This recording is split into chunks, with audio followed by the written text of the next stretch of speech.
So ಎಲ್ಲ ಏನು question ಕೇಳ್ತಾ ಇದ್ದಾರೆ ಅಂದರೆ, ಸೊ ನಮ್ಮ ಜಾಬ್ಸ್ನ ತಗೊಳುತ್ತಾ, ಸೊ ನಮ್ಮ ಸಾಫ್ಟ್ವೇರ್ ಜಾಬ್ಸ್ನ ತಗೊಳುತ್ತಾ ಅಂತ. ಸೊ ಒಂದು ಟಾಪ್ ವ್ಯೂವಲ್ಲಿ ನೋಡಿದ್ರೆ ಅಥವಾ ಒಂದು ಕಾರ್ಪೊರೇಟ್ ವ್ಯೂವಲ್ಲಿ ನೋಡಿದ್ರೆ, ಸೊ ಒಂದು ಡೆವಲಪ್ಮೆಂಟ್ ಅಥವಾ ಒಂದು ಅಪ್ಲಿಕೇಶನ್ನ ಬಿಲ್ಡ್ ಮಾಡಬೇಕು ಅಂದರೆ ಒಂದು ಸರ್ಟೈನ್ ಸ್ಟೇಜಸ್ ಇರುತ್ತೆ. ಸೊ ಡೆವಲಪ್ ಮಾಡ್ತೀವಿ, ಸೊ ಟೆಸ್ಟಿಂಗ್ ಮಾಡ್ತೀವಿ, ಸೊ ಈಗ CI/CD ಪೈಪ್ಲೈನ್ ಡಿಪ್ಲಾಯ್, ಈ ಥರ ಸರ್ಟೈನ್ ಸ್ಟೇಜಸ್ ಇರುತ್ತೆ, ಬರೀ ಕೋಡಿಂಗ್ ಅಷ್ಟೇ ಅಲ್ಲ. ಸೊ ಈಗ ನಾವು ಕೋಡಿಂಗಿಗೆ ಬಂತು ಅಂದರೆ, ಸೊ ನಾವು ಜಸ್ಟ್ ಪ್ರಾಂಪ್ಟ್ ಕೊಟ್ಟಿದ ತಕ್ಷಣ ಈಗ ನಾವು ಲವಬಲ್ಗೆ ಹೋಗ್ತೀವಿ, ಸೊ ಪ್ರಾಂಪ್ಟ್ ಕೊಡ್ತೀವಿ, ಸೊ ಒಂದು ವೆಬ್ಸೈಟ್ ಕ್ರಿಯೇಟ್ ಆಯಿತು. ಸೊ ಇಷ್ಟು ಈಸಿಯಾಗಿ ಒಂದು ಕಾರ್ಪೊರೇಟ್ ಲೆವೆಲಲ್ಲಿ ಮಾಡೋಕ್ಕಾಗಲ್ಲ. ಸೊ ಒಂದು ಬೇಸಿಕ್ ವೆಬ್ಸೈಟ್ನ ಮಾಡ್ಬೋದು ಅಥವಾ ಒಂದು ಪ್ರೋಟೋಟೈಪ್ ವೆಬ್ಸೈಟ್ನ ಮಾಡ್ಬೋದು. ಸೊ ಒಂದು ಕಾರ್ಪೊರೇಟ್ ಲೆವೆಲಲ್ಲಿ ಏನಾಗುತ್ತೆ ಅಂದರೆ ಫ್ಯೂಚರ್ಸ್ ಇರುತ್ತೆ ಅಥವಾ ಒಂದು ದೊಡ್ಡ ಅಪ್ಲಿಕೇಶನ್ಸ್ ಇರುತ್ತೆ. ಸೊ ಇದೆಲ್ಲ ಇದ್ದಾಗ ಏನಾಗುತ್ತೆ, AI ಅಲ್ಲೇ ಲೂಪ್ ಹೊಡಿತಾ ಇರುತ್ತೆ. ಸೊ ಅದನ್ನ ಕೈಲಿ ಬಿಲ್ಡ್ ಮಾಡೋಕ್ಕಾಗಲ್ಲ. ಸೊ ಬರೀ ಕೋಡಿಂಗ್ ಅಷ್ಟೇ ಅಲ್ಲ, ಸೊ ಇದರಲ್ಲಿ ಸೆಕ್ಯೂರಿಟೀಸ್ ಇರುತ್ತೆ, ಪರ್ಫಾರ್ಮೆನ್ಸ್ ಇರುತ್ತೆ.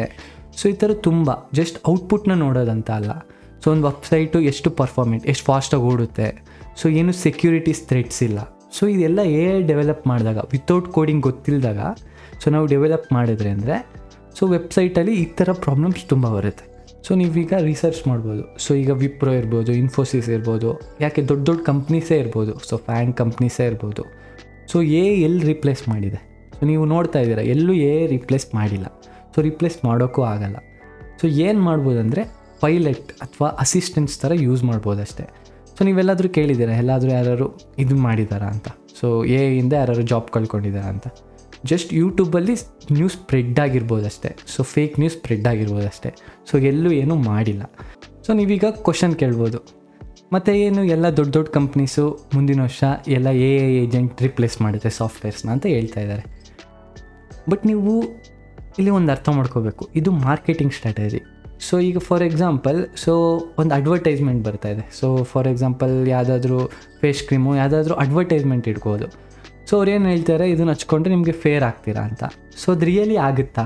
ಸೊ ಇಟ್ಸ್ ಜಸ್ಟ್ ಅಡ್ವರ್ಟೈಸ್ಮೆಂಟ್ ಅಲ್ವಾ? ಸೊ ನೀವು ಅದನ್ನೇ ಕಾನ್ಸೆಪ್ಟ್ ಇಲ್ಲಿ ಅಪ್ಲೈ ಮಾಡಿದರೆ, ಈ ದೊಡ್ಡ ಕಂಪ್ನೀಸ್ ಏನು ಮಾಡ್ತಿದೆ, AI ಬಿಲ್ಡ್ ಮಾಡ್ತಿದೆ, LLMsನ ಬಿಲ್ಡ್ ಮಾಡ್ತಾಯಿದೆ.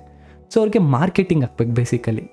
ಸೊ ಮಾರ್ಕೆಟಿಂಗ್ ಆಗಬೇಕು ಅಂದರೆ ಅವ್ರು ಹೇಳ್ಬೇಕು, ಸೊ AI ವಿಲ್ ರಿಪ್ಲೇಸ್ ಕಲೀರಿ ಅಂತ. ಸೊ ಅವ್ರು ಏನು ಮಾಡ್ತಾಯಿದ್ದಾರೆ, ಮಾರ್ಕೆಟಿಂಗಿಗೋಸ್ಕರ ಅವರು ಇದನ್ನು ಯೂಸ್ ಮಾಡ್ತಾಯಿದ್ದಾರೆ. ಸೊ ಇದಕ್ಕೆ ನೀವು ಬೀಳಕ್ಕೆ ಹೋಗಬೇಡಿ. ಸೊ AI ಕಂಪ್ಲೀಟಾಗಿ ಸಾಫ್ಟ್ವೇರ್ನ ಇದನ್ನು ಮಾಡಲ್ಲ. ಸೊ ನೀವು ಕೋಡಿಂಗ್ ಕಲಿತ್ರೆ, ಸೊ ಅಟ್ಲೀಸ್ಟ್ ಅಲ್ಟಿಮೇಟ್ ಒಂದು 5 years ಆದಮೇಲೆ ಏನೋ ಈ ಥರ ಬರ್ಬೋದು ಅಂತ ಅಂದ್ಕೊಳ್ಳೋಣ. ಸೊ ನೀವು ಬಂದ್ರೂ ನೀವು ನೆಕ್ಸ್ಟ್ ಏನಾದರೂ ಕಲಿಯೋಕ್ಕೆ ಇದು ಕೋಡಿಂಗ್ ಇರುತ್ತಲ್ಲ, ಸೊ ಆ ಕೋಡಿಂಗ್ ಮೈಂಡ್ಸೆಟ್ಟಿಂದ ಅಥವಾ ಇಂಟೆಲಿಜೆನ್ಸಿಯಿಂದ ನೀವು ಬೇರೆದೇನಾದರೂ ಕಲಿಬೋದು.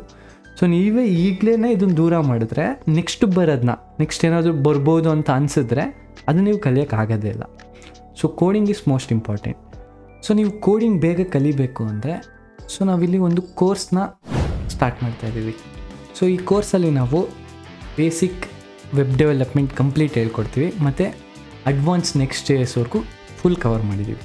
ಸೊ ನೀವು HTML CSS ಜಾವಾಸ್ಕ್ರಿಪ್ಟ್ ಅಂತ ಹಿಡಿದು react, Node.js, Munstack, so full ಎಲ್ಲದನ್ನೂ ಕಲಿಬೋದು. ಇದ್ರ ಜೊತೆ AI ಅಪ್ಲಿಕೇಶನ್ಸ್ನ ಹೇಗೆ ಬಿಲ್ಡ್ ಮಾಡೋದು, ಸೊ GenAI ಅಪ್ಲಿಕೇಶನ್ಸ್ನ ಹೇಗೆ ಬಿಲ್ಡ್ ಮಾಡೋದು, ಸೊ GenAI ಯೂಸ್ ಮಾಡ್ಕೊಂಡು ಕೋಡಿಂಗ್ ಹೇಗೆ ಮಾಡೋದು, ಸೊ GenAI ಯೂಸ್ ಮಾಡ್ಕೊಂಡು ಸೊಲ್ಯೂಷನ್ ಹೇಗೆ ಪ್ರೊವೈಡ್ ಮಾಡೋದು ಅನ್ನೋದನ್ನು ಕಲಿಸ್ತಾ ಇದ್ದೀವಿ.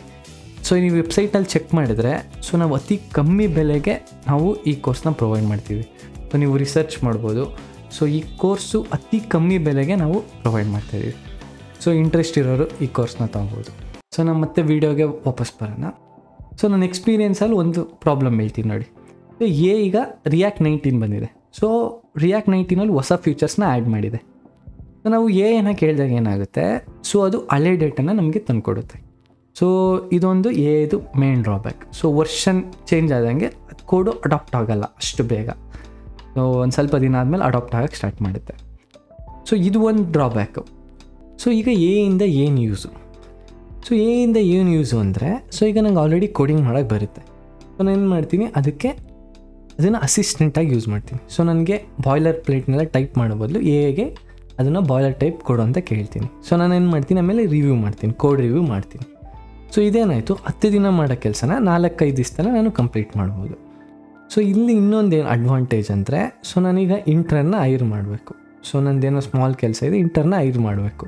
ಸೊ ನಾನು ಏನು ಮಾಡ್ತೀನಿ, ಆ ಕೆಲಸನ AI ಕೇಳ್ತೀನಿ. ಸೊ ಇಲ್ಲಿ ಇಂಟರ್ನು ಮತ್ತು ಫ್ರೆಷರ್ಸು ತುಂಬ ಸ್ಕಿಲ್ಡ್ ಆಗಿರಬೇಕು. ಸೊ ಈಗ ನಂಗೆ ಜಸ್ಟ್ ಒಂದು ಕೆಲಸ ಬರುತ್ತೆ, ನಾನು ಈಗ ಫ್ರಂಟ್ ಎಂಡ್ ಬರುತ್ತೆ ಬರೀ ಸ್ಕ್ರ್ಯಾಚಲ್ಲಿ, ಬ್ಯಾಕ್ ಎಂಡ್ ಬರುತ್ತೆ. ಸೊ ಈ ಥರ ಇದ್ದಾಗ ಈಗಿನ ಇದರಲ್ಲಿ ನಾವು ಸರ್ವೈವ್ ಆಗೋಕ್ಕಾಗಲ್ಲ. ಸೊ ನಾವು ಏನು ಮಾಡಬೇಕು, 10x ಆಗಬೇಕು. ಸೊ ನನಗೆ 10 ಟೆಕ್ನಾಲಜಿ ಬರುತ್ತೆ, ಅಟ್ಲೀಸ್ಟ್ ಸ್ಕ್ರ್ಯಾಚಲ್ಲಿ ಬಂದರೂ ಪರವಾಗಿಲ್ಲ, ಯಾಕೆಂದರೆ ನಾನು ಯೂಸ್ ಮಾಡಿಕೊಂಡು ಬಿಲ್ಡ್ ಮಾಡ್ಬೋದು. ಸೊ ನಾನು ರಿವ್ಯೂ ಮಾಡ್ಬೋದು, ಕೇಳ್ಕೊಂಡು ಕಲಿತಾ ರಿವ್ಯೂ ಮಾಡ್ಬೋದು. ಬಟ್ 10xಲ್ಲಿದ್ದರೆ ನಾವು ಈಗಿನ ಇದರಲ್ಲಿ ಸರ್ವೈವ್ ಹೋಗೋದು. ಮುಂಚೆಲ್ಲ ಏನಾಗೋದು ಅಂದರೆ ಆವ್ರೇಜ್ ಡೆವಲಪರ್ ಆಗಿದ್ದರು ನೀವು ಸರ್ವೈವ್ ಆಗ್ತಾಯಿದ್ರಿ, ಸೊ 2-3 ಇಯರ್ಸ್ ಬ್ಯಾಕು. ಬಟ್ ಈಗ ಇರೋದ್ರಿಂದ ಆವ್ರೇಜ್ ಡೆವಲಪರ್ಸ್ ಆಗಿದ್ದರೆ ಸೊ ನೀವು ಕೆಲಸ ಸಿಗೋದು ಕಷ್ಟ ಆಗುತ್ತೆ. ಸೊ ನಾವು ಅದಕ್ಕೆ ಏನು ಹೇಳ್ತಿದ್ದೀವಿ, ಫುಲ್ ಸ್ಟ್ಯಾಕ್ ಮೇಲೆ ಫೋಕಸ್ ಮಾಡಿ, ಬೇರೆ ಬೇರೆ ಟೆಕ್ನಾಲಜೀಸ್ ಮೇಲೆ ಫೋಕಸ್ ಮಾಡಿ. ಆವಾಗ ನಿಮ್ಗೆ ಏನಾಗುತ್ತೆ ಅಂದರೆ ಸೊ ನೀವು ಯೂಸ್ ಮಾಡಿಕೊಂಡು ನೀವು ಆ 10x ಇರೋದನ್ನ 100x ಮಾಡ್ಬೋದು. ಸೊ ಇದು ಒಂದು ಇಂದ ಅಡ್ವಾಂಟೇಜ್. ಹಾಗೆ ಡಿಸ್ಅಡ್ವಾಂಟೇಜು ಇದೆ, ಅಡ್ವಾಂಟೇಜಸ್ಸು ಇದೆ. ಸೊ ಕಂಪ್ಲೀಟ್ ಸಾಫ್ಟ್ವೇರ್ ರೀಪ್ಲೇಸ್ ಮಾಡೋಕ್ಕಾಗಲ್ಲ, ಅದೇನು ಮಾಡ್ಬೋದು, ಟೂಲ್ಸ್ ಥರ ಯೂಸ್ ಮಾಡ್ಬೋದು.